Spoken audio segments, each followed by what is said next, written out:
Good morning, friends. This is Dr. Vipul Kapoor again. I welcome you all for the next lecture on Aristotle. In our last lecture, we discussed Plato and his theory of inspiration and his theory of imitation.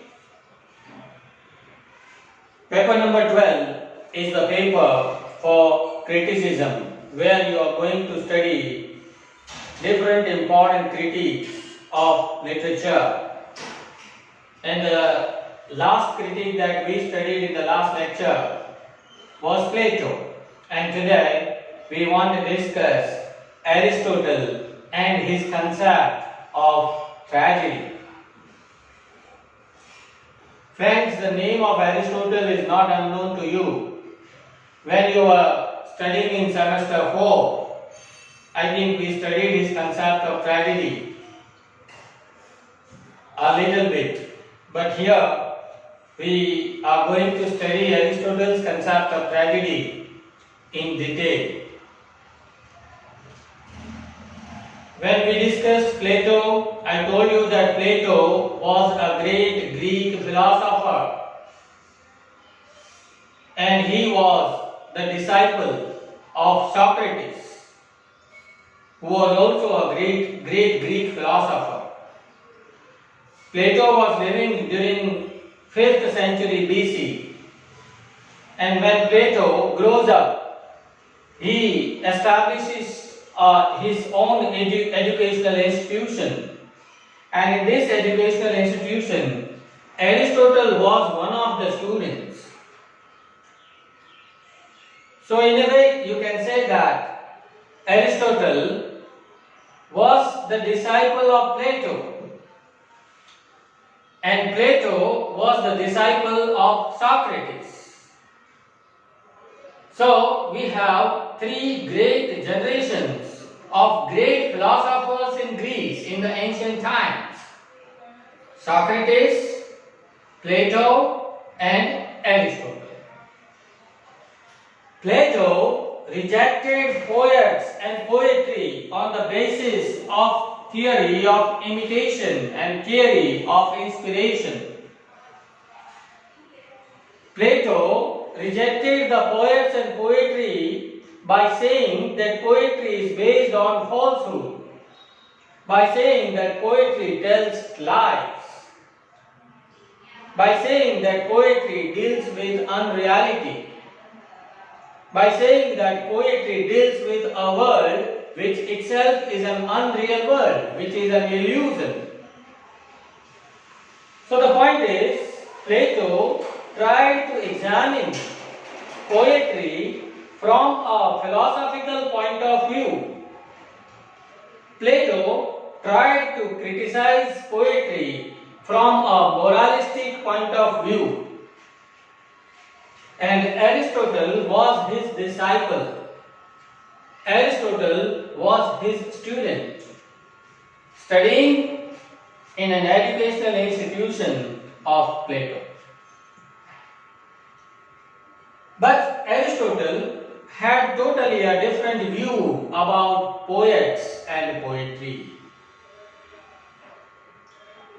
On the one hand, when Plato rejects poets and poetry, when Plato banished the poets and poetry, Aristotle welcomes them all.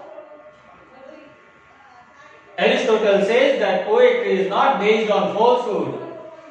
Poetry does not talk about unreal things. Poetry does not deal with unreality.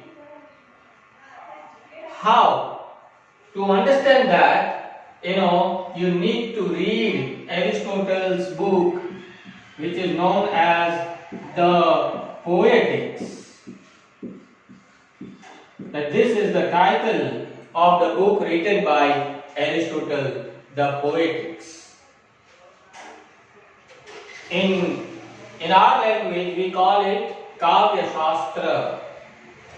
Those who have studied Sanskrit literature, they must be aware about the fact that in Sanskrit also, Acharya Mammat has written one Kavya Shastra, In the same way, in Greek language, Aristotle has written the Poetics, which is known as Kaya Shastra in our own language.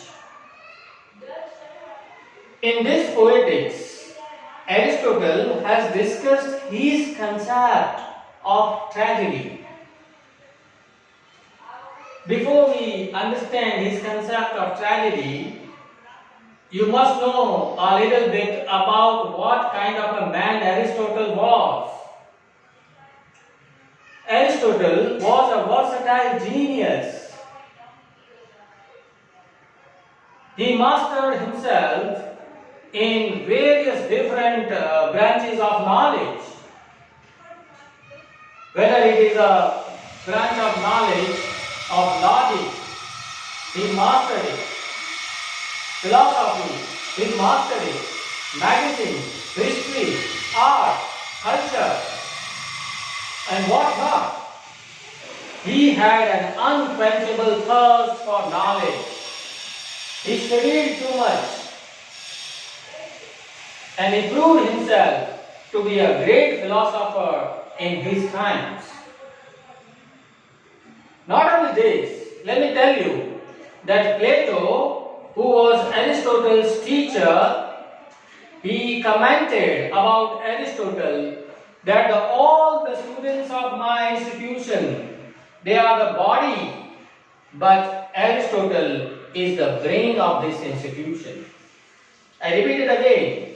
Plato said about Aristotle that all other students are the body of this institution, but Aristotle is the only brain of this institution. From this comment by Plato, you can understand what kind of a student Aristotle was.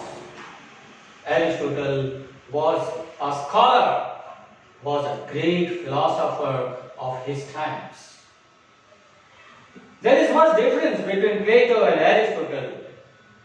Though Aristotle was the student of Plato, Aristotle rejected the ideas of Plato. Plato banished the poets and poetry from his country, but Aristotle welcomed them all. Plato said that poetry is based on falsehood, poets are the liars. And Aristotle said that no, poets are not the liars. Poetry is not based on falsehood. How did he examine this? That we want to understand now.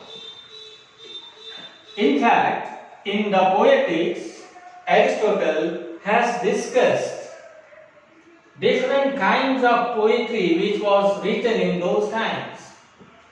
He wrote about epics, he wrote about the tragic play, he wrote about the comic play which was written by various dramatists in those times. But major portion of his book, the Poetics, is devoted to the discussion of tragic poetry. The major portion of Aristotle's discussion is devoted to the tragic poetry, or what we call a tragedy in today's times. Tragedy. And that is why we want to understand Aristotle's concept of tragedy in this lecture. Aristotle begins with the definition of tragedy, and then he explains the definition of tragedy later on in his book The Poetics. Aristotle defines tragedy in this manner, I quote. He says that tragedy then is an imitation of an action that is serious, complete, and of a certain magnitude, embellished with each kind of artistic ornaments, several kinds being found in separate parts of the play, in the form of action, not narration, through pity and fear, effecting proper purgation of these emotions. Friends, it's a very long definition of tragedy, but then you will have to remember this definition because it is very important. I repeat the definition again. Aristotle says that tragedy then is an imitation of action that is serious, complete, and of a certain magnitude, embellished with each kind of artistic ornaments, several kinds being found in separate parts of the play, in the form of action, not of narration, through pity and fear, effecting proper purgation of these emotions. You can find this definition if you cannot write it down right now. You can find the definition of tragedy given by Aristotle on internet also. So please write the definition down onto your notebooks later on. But right now I want to explain this definition to you one by one. I mean, it's a long definition, but we can divide this definition in small parts, different phrases, and one phrase after the other I want to discuss here in the class. The first thing in this definition of tragedy said by Aristotle is that he says that tragedy then is an imitation of action. Imitation of action. Rest of the things we will discuss later, but first of all focus on this only. He says that tragedy then is an imitation of action. If somebody asks Aristotle what is tragedy, then the simple answer he gives is that tragedy is an imitation.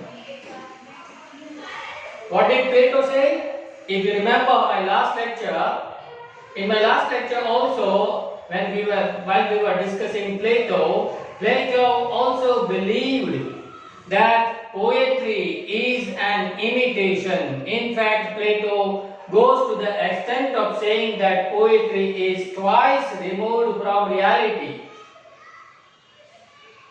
Why? Because the poet's creation, the poet copies this world into his world. So the poet's world is a copy of this world, but this world is again a copy of another world which is lying in the God's mind. So poetry is once and twice removed from reality. That is what Plato said. And Plato said that poetry, because of this, poetry is a copy of copy, and that is why it is not real. Aristotle was a student of Plato. He goes with his teacher's idea. He also says that tragedy is also an imitation. Okay, but what is more important to notice over here is that Aristotle gives a different color, or Aristotle gives a different meaning to the term imitation, mimesis. You can call it imitation or you can call it mimesis. Mimesis is a Greek word which means imitation in English. Now, Plato's meaning of the word imitation is simply a copy. But Aristotle's meaning of the word imitation is not simply a copy. They are giving different meanings to the same word. This is the difference between Plato and Aristotle. Plato said it is a copy, and that's why it is not real. But Aristotle said that poetry is an imitation. And according to Aristotle, a true imitation in poetry is one which is known as reconstruction. Reconstruction. According to Aristotle, imitation means reconstruction. Let me explain this to you. That Aristotle wants to say that poets do not merely copy the things. Poets copy the things, but at the same time they add the color of imagination into that, and that is called reconstruction. Let's take an example that this house, say for example this house was constructed about 10 years back, and after 5 years this house needs renovation. Because why? Because now the plaster doesn't look good, the colors have faded away, colors are also faded. Okay, so after some time, after 5 years, 10 years, what do? We do a kind of renovation in the same building. And after renovation, the same building looks more beautiful. The same building looks more beautiful and healthier. That is what Aristotle wants to say. That when a poet observes this society and this life, he copies the same life in his poetry, the same world in his poetry. But while doing this, he uses his own imagination. He adds the colors of imagination into that, and that the same life is reconstructed in the poet's world. And that reconstruction is done with the help of imagination. And that element of imagination makes it look more beautiful. It is not simply a copy. Otherwise, there is no difference between a monkey and a poet. A monkey also copies, but the monkey does not apply its brain while copying.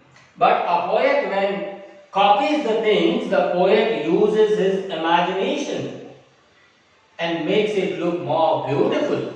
And that is the reason why the world of a poet is looking more beautiful than this real world. And that's the reason why Aristotle rejects Plato's ideas about the copy of a copy, twice removed from reality. I repeat it again. Aristotle says that tragedy is an imitation, but this imitation is not simply a copy, it is a reconstruction. It's a reconstruction with the help of imagination, which makes it more beautiful. Okay, let's move ahead. Now the question is, tragedy is an imitation, fine, but tragedy is an imitation. Now the question is, imitation of what? It is an imitation of action. Now let's try to understand this. He says that the poet, when writes poetry, or tragic poet writes a tragic poetry, he imitates, he copies this life. And what does he copy? He copies different actions from this life. Because our life is what? Our life is made of actions. Our life is full of actions. Okay, whatever we do, whatever we perform in our life, we are doing some actions, we are performing some actions, and these actions are copied by the poets. Okay, clear? This part of the definition, the beginning part of the definition, that tragedy is an imitation, but imitation of what? Imitation of action. But now let's move further. He says that poets imitate or copy the actions from the real life, but these actions, now there are different kinds of actions that are available in our life. Which actions, the question is, which actions does the poet imitate? Then he says that the actions which are only serious actions are imitated by the poet. Why serious actions? Because it is a tragedy. Remember, Aristotle is discussing about the definition of tragedy. And in tragedy, always serious actions are presented in that kind of literature. Okay. So, let me repeat it again. Tragedy then is an imitation of action which is serious, number one. Number two, which is complete. And number three, of a certain magnitude. Certain magnitude. These are the three qualities of actions discussed by Aristotle in his Poetics, in his definition of tragedy. Tragedy is an imitation of an action, but these actions must be only serious actions. Why? Because it is a tragedy, and all the actions which are imitated by the poet in his poetry, they must be complete actions. Now, complete here means what? Complete means three things. Okay? Complete means a good beginning, good middle, and good end. A complete action, according to Aristotle, means the action which has a good beginning, a good middle, and a good end. A good beginning means what? A good beginning is the beginning which does not allow any previous actions left. That means Aristotle wants to say that tragedy must begin from the beginning. You know, sometimes it so happens, you must have experienced when you go to watch a movie in the theater. You know, the movie begins somewhere from the middle. Some of the actions are left, which is not considered as a good beginning. A good beginning is one which begins from the beginning. No actions left before this. Okay. So good beginning, and next is good middle. Good middle is what? Good middle is the actions which take birth from the good beginning. A good beginning always gives birth to new actions, which is known as good middle. Means these actions in the middle part of the play, in the middle part of the tragedy, the actions which are presented, they must naturally come out from a good beginning.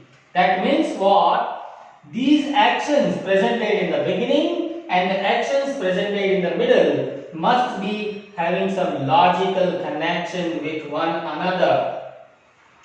And the same thing happens here. A good end is one which comes out from the middle actions, the actions found in the middle part of the play. So, the actions, the last actions of the tragedy must have a proper logical connection with the middle part of the play. That is called a good end. We will discuss this in detail when we will discuss the plot construction in one of our next lectures. But complete, the actions which are imitated by the poet in tragedy must be serious actions, and they must be complete actions. And complete actions means they must have a good beginning, good middle, and good end. And the third characteristic of these actions which are imitated by the tragedy writer, and that third characteristic is that these actions must be of a certain magnitude. Certain magnitude means he is talking about the proportion. He Here is talking about the time. The question is, how much time is allowed in the tragedy? And Aristotle says that tragedy must be finished within one single revolution of the sun. Tragedy must be finished within one single revolution of the sun. That means tragedy must be finished within 24 hours. That doesn't mean that the tragedy, when we watch a tragedy, it runs for 24 hours on the stage. No, don't take it otherwise. 24 hours means here, tragedy is finished within 2 hours or 3 hours on the stage. But the time which is presented on the stage must not exceed 24 hours. It should be not too long like an island, and neither it should be too short like an eye of a fly. I repeat it again. It should not be too long like an island, and it should not be too short like an eye of a fly. It should be somewhere in between. So proper magnitude must be there, not too long, not too short, and the time which is presented in the play, in the tragic play, must be finished. The tragedy, the actions which are presented in the tragic play must be finished within 24 hours. Means say for example, the tragic character, the tragic hero's life is presented. His whole life is not presented in the tragedy. That happens in the novel only. Because in novel, the novelist has enough scope of presentation. In the novel, the whole life is presented. Or sometimes 2-3 generations of the hero are presented. But in the tragedy, because it is a play, in tragedy it is not allowed. In tragedy only 24 hours from the life of the hero are allowed to be presented on the stage. Okay? Let us repeat it again, the whole definition of tragedy. Aristotle defines tragedy by saying that tragedy then is an imitation of action. Tragedy is an imitation, but imitation is what? It is reconstruction, not a copy. It is a reconstruction with the help of imagination. Tragedy is an imitation of an action that is serious. The actions which are presented, copied by the tragic writer, the tragic poetry's writer, they must be serious actions, they must be complete actions. Complete means a good beginning, good middle and good end. And these actions must be of a certain magnitude. And these actions must be embellished with each kind of artistic ornaments. Embellished with each kind of artistic ornaments. Let's try to understand this particular phrase. He says that tragedy is an imitation of an action that is serious, complete and of a certain magnitude. But these actions must be embellished. Embellished means decorated, ornamented. These actions must be ornamented, decorated with each kind of artistic ornaments. Artistic ornaments means here he talks about the figures of speech. Figures of speech. He says that in tragedy the poet must use different figures of speech. Means artistic ornaments. Okay, and these different kinds of, each kind of artistic ornaments must be used while presenting these actions. Okay, actions must be decorated or embellished with different kinds of artistic ornaments. Friends, I think this is enough for today. it is yet not over. I am going to continue this discussion on Aristotle for the next lecture also, but rest part of the definition we will discuss in the next lecture. I hope so far the definition, half of the definition that we have discussed so far is clear to you. If you have still any questions, doubts or queries, feel free to contact me. Thank you very much.